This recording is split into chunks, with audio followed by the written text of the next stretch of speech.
I told you, bagay sa'yo yan. Yellow is our color. Thank you, Ate.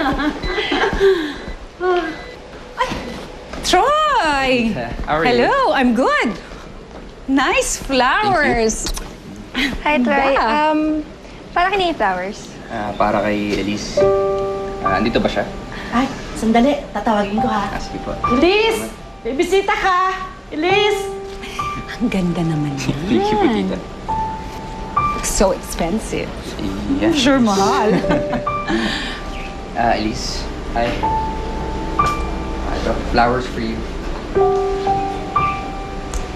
Be nice, Elise. Hindi magandang maging bastos sa bisita. Thank you.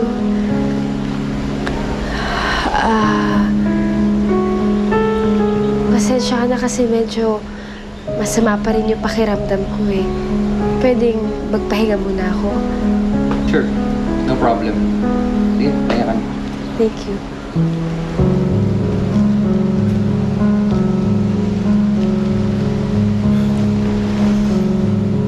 Ate, excuse me lang Okay.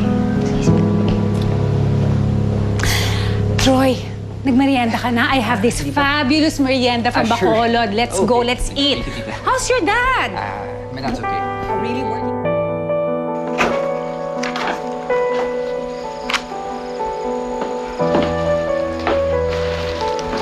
Anong kaya nakita sa'yo ni Troy at nililigawan ka niya? As if naman kasing ganda mo tong mga bulaklak na to. Marla, pwede ba kung wala kang magandang sasabihin sa akin, lumabas ka na ng kwarto? Feeling mo ba talaga maganda ka? Oh, yan yung mga bulaklak mo. Saksak mo sa baga mo.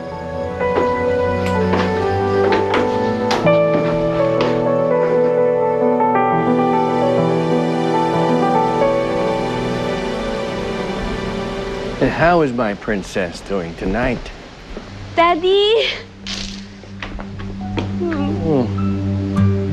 Bakit mo malungkot ka yata? What's wrong? You okay? Hindi po ako malungkot. Sigurado ka? Opo, lalo na nandito kayo. Wow, sweet naman ako. Kaya naman mahal na mahal kita eh. Pag na pumapasok ako sa trabaho, ikaw lagi nasa isip ko. Carlos, ano oras na? Ba't ngayon ko lang umuwi? Eh, paano galing ako sa trabaho? Eh, ano ba klaseng tanong yan? Eh, gabi-gabi na lang, late ka umuwi. Trabaho ba yung inaasikaso mo o kung ano na? Alam mo, ang problema sa'yo, praning ka.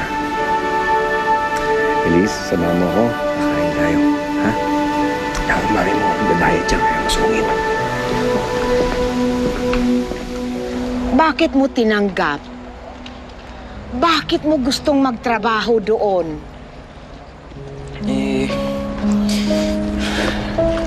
Maliit lang ho kasi yung kita natin sa pagtitinda eh. Kung kisa Sir Carlos ho ako magtatrabaho, kikita ho tayo ng 250 isang araw. Hindi kahit pa paano, makakaipon tayo pa konti-konti. Tsaka makakaalis na ho tayo sa lugar na to pag nakaipon tayo. Makakabili na rin ho tayo ng rights sa squatter.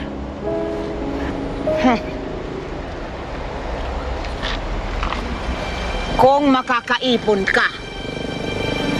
Ang sabi ni Douglas, masyadong sweetik yung si Sir.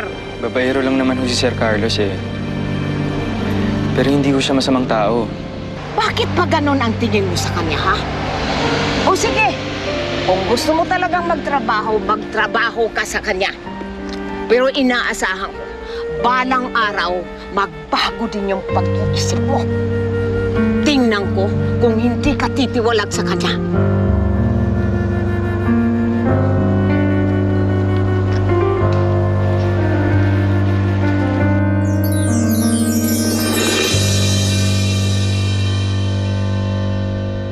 Malalaman ang ngayong